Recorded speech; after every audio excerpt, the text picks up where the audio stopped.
નમસ્કાર મિત્રો, આજે આપણે વાત કરવાના છીએ રશિયાની છોકરી સાથે બનેલી ઘટના. રશિયાના ઠંડા શહેરમાં ઉછરેલી એક સામાન્ય સત્તા અંદરથી અહંકારી ભરાયેલી યુવતી નેરા પોતાના મિત્ર અંકલેશ સાથે દુનિયા ફરવાની ખવાઈશ લઈને ભારત આવી હતી. પરંતુ તેના મનમાં ભારત વિશે એક અજીબ પૂર્વગ્રહ હતો. તેને લાગતું હતું કે આ દેશ ગરીબ છે, અહીંના લોકો અજાણ્યા છે અને અહીં સુરક્ષા ઓછી છે. છતાંય કોઈ અજાણી કિસાન તેને ગુજરાતના જૂનાગઢ સુધી ખેંચી લાવી, જ્યાં ગિરનારનો પવિત્ર અને પ્રાચીન ડુંગર તેને પોતાની અંદર કંઈ શોધવા માટે આમંત્રણ કરતો હોય એમ લાગતો હતો. સવારની શાંતિમાં પક્ષીઓનો કડવ અને ઠંડી પવનની લહેરો વચ્ચે તેઓ બંને ડુંગર ચડવાની શરૂ કરે છે. શરૂઆતમાં નેરા માટે આ એક સાહસ જેવું હતું. દરેક પગલે તે ફોટા પાડતી, હસતી અને પોતાના સોશિયલ મીડિયા માટે વિડીયો બનાવતી. પરંતુ જેમ જેમ તેઓ અડધા રસ્તે પહોંચ્યા તેમ તેમ ગરમી વધતી ગઈ અને થાક પણ ચડી આવ્યો. અચાનક નેરાને આંખો સામે અંધારું દેખાવા લાગ્યું. તેનું માથું ઘૂમવા લાગ્યું અને શરીર કંપવા લાગ્યું. તેને સમજાયું નહીં કે શું થઈ રહ્યું છે, પરંતુ થોડા જ પળોમાં તે નીચે બેસી ગઈ. તેના હોઠ સુકાઈ ગયા હતા અને હાથ કંપી રહ્યા હતા. અંકલેશ ગભરાઈ ગયો. તેને સમજાયું કે નેરાને બ્લડ શુગર અચાનક ઘટી ગઈ છે. હવે શું કરવું? અહીં કોઈ ઓળખાણ નથી, ભાષા સમજાતી નથી, આસપાસના લોકો અજાણ્યા છે. તેના મનમાં ભયના વાવાઝોડા ફાટી નીકળ્યો.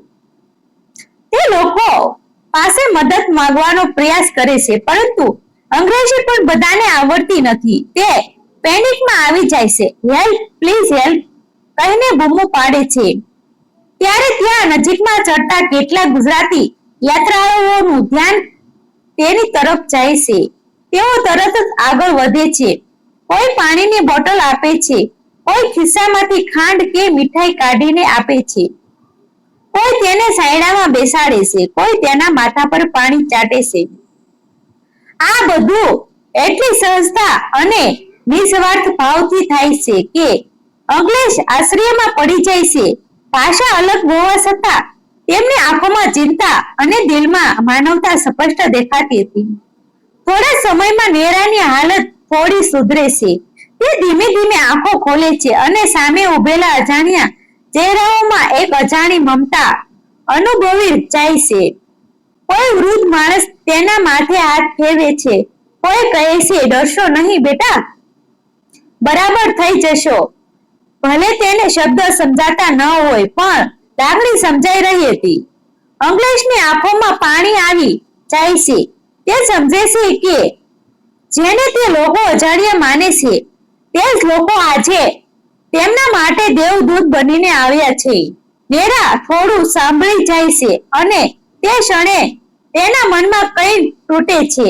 તેઓ અહંકાર, તેનો પૂર્વગ્રહ અને તેના મનમાં ભારત વિશે બનાવેલા ફોટા ચિત્ર તેને સમજાય છે કે આ ધરતી માત્ર એક દેશ નથી, આ માનવતાની જીવંત મૂર્તિ છે, જ્યાં અજાણ્યો માણસ પણ પોતાની જેવી જ લાગણીથી મદદ કરે છે.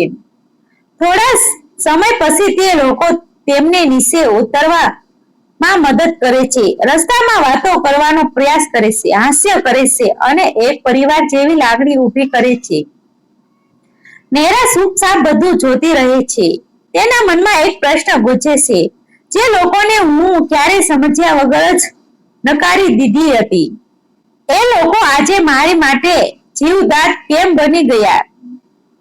અને આ પ્રશ્ન સાથે તેના અંદર એક નવી સફર શરૂ થાય છે.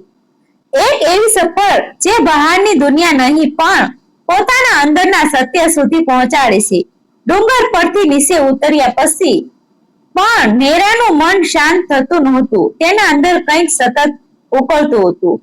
એ માત્ર એક ઘટનાનો અસર નહોતો, પણ વર્ષોથી દબાવેલા વિચારોનો ભંગાર થવાનો અવાજ હતો. હોટલમાં પાછા પહોંચ્યા પછી પણ તે રાત્રે ઊંઘી શકી નહીં. અંકલેશ તેને વારંવાર પૂછતો રહ્યો કે હવે તે ઠીક છે કે નહીં, પણ નેરા માત્ર એક જ વાતમાં ખોવાઈ ગઈ હતી. આ લોકો કોણ હતા અને આટલી નિસ્વાર્થ મદદ શા માટે? બીજા દિવસે સવારમાં જ્યારે સૂર્ય કિરણો વિન્ડોમાંથી અંદર આવી રહ્યા હતા, ત્યારે નેરાએ એક નિર્ણય લીધો. તે ફરીથી ગિરનાર પર જશે, પરંતુ આ વખતે પ્રવાસ તરીકે નહીં, પણ આભાર વ્યક્ત કરવા માટે. તે અને અંકલેશ ફરી ડુંગર તરફ નીકળે છે. દરેક પગલું હવે પહેલા કરતા અલગ લાગતું હતું. ત્યાં પહેલા તે ફક્ત દ્રશ્યો જોઈ રહી હતી. હવે તે લોકોના ચહેરા, તેમની લાગણીઓ અને તેમની સાદગીને શોધી રહી હતી. અડધા રસ્તે પહોંચતા તેને એ સ્થળે દેખાય છે જ્યાં ગઈકાલે તેની હાલત બગડી હતી, અને અચાનક તેની આંખોમાં આંસુ આવી જાય છે. તે ત્યાં જ બેસી જાય છે. એ જ પથ્થર, એ જ પવન, પરંતુ હવે તેના અંદરનો માણસ બદલાઈ ગયો હતો. થોડા સમય પછી તેને દૂરથી એ જ લોકો દેખાય છે. ગઈકાલના યાત્રાળુઓ. નેરા તરત જ ઊભી થાય છે અને તેમની તરફ દોડે છે. ભાષા હજુ પણ એક અવરોધ હતી, પરંતુ દિલની ભાષા આજે બધું કહી રહી હતી. તે હાથ જોડીને થેન્ક યુ કહે છે, અને તેની આંખોમાંથી આંસુ વહેવા લાગે છે. તે લોકો સ્મિત કરે છે, જાણે કંઈ ખાસ કર્યું જ ન હોય. એક વૃદ્ધ કહે છે, આ તો આપણી ફરજ છે. અને આ એક વાક્ય નેરાના દિલમાં ગુંજી ઉઠે છે. ફરજ. આ શબ્દ તેના માટે નવો હતો. તેના દેશમાં લોકો મદદ કરે છે, પણ બદલામાં કઈ અપેક્ષા રાખે છે. અહીં લોકો મદદ કરે છે કારણ કે તે તેમની ફરજ માને છે. આ વિચાર તેના માટે એક નવી દુનિયા ખોલી દે છે. ત્યારબાદ તે લોકો સાથે થોડો સમય વિતાવે છે. તેઓ તેને પ્રસાદ આપે છે, હળવી મજાક કરે છે અને એક પરિવાર જેવી લાગણી ઊભી કરે છે. નેરા હવે સમજવા લાગી હતી કે માનવતા ભાષા કે દેશની મોટી છે. તે પછી હોટલમાં આવે છે અને તે રાત્રે તે એક લાંબી પોસ્ટ લખી છે તેના સોશિયલ મીડિયા પર, જેમાં તે પોતાની ભૂલ સ્વીકારે છે. તે લખે છે કે હું ભારતને સમજ્યા વગર જ નકારી દીધું હતું, પરંતુ આજે હું કહી શકું છું કે આ દુનિયામાં જો કોઈ જગ્યાએ સાચી માનવતા જીવિત હોય તો તે અહીં છે. આ પોસ્ટ થોડા સમયમાં વાયરલ થઈ જાય છે. લાખો લોકો તેને વાંચે છે, કોમેન્ટ કરે છે અને શેર કરે છે. ઘણા લોકો કહે છે આ વાર્તાએ તેમને વિચારધારા બદલી નાખી. કેટલાક લોકો કહે છે કે તેઓ હવે ભારત જોવા માંગે છે, અને નેરા માટે આ માત્ર એક પોસ્ટ નહોતી, આ તેની આત્માની કબૂલાત હતી. થોડા દિવસ પછી તે ભારત છોડવા તૈયાર થાય છે, પરંતુ આ વખતે તે પહેલા જેવી નથી. તેના ચહેરા પર નમ્રતા છે, તેની આંખોમાં આભાર છે, અને તેના દિલમાં એક નવી ઓળખ, માનવતાની ઓળખ. એરપોર્ટ પર ઊભી રહીને તે છેલ્લી વાર આ ધરતી તરફ જોએ છે અને ધીમે બોલે છે થેન્ક યુ, અને તેની આંખોમાંથી ફરી એકવાર આંસુ વહે છે. પરંતુ આ વખતના આંસુ દુઃખના નથી, આ ખુશીના છે, આ બદલાવના છે, આ સમજણના છે કે દુનિયા જેટલી દેખાય છે તેનાથી ઘણી વધારે સુંદર છે. બસ તેને સાચી નજરથી જોવાની જરૂર છે. અને આ રીતે એક રશિયાની છોકરી જે ક્યારે ભારત અવગણતી હતી, આજે ભારતની માનવતાની જીવંત સાક્ષી બની જાય છે.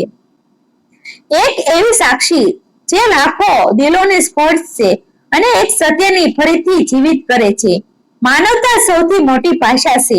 મિત્રો, આ વાર્તા સત્ય આધારિત છે. આવા જ વિડીયો જોવા માટે અમારી ચેનલ સાથે બન્યા રહેજો. અમારી ચેનલને સબસ્ક્રાઇબ કરી દેજો. આભાર મિત્રો. ગમે તો શેર કરી દેજો.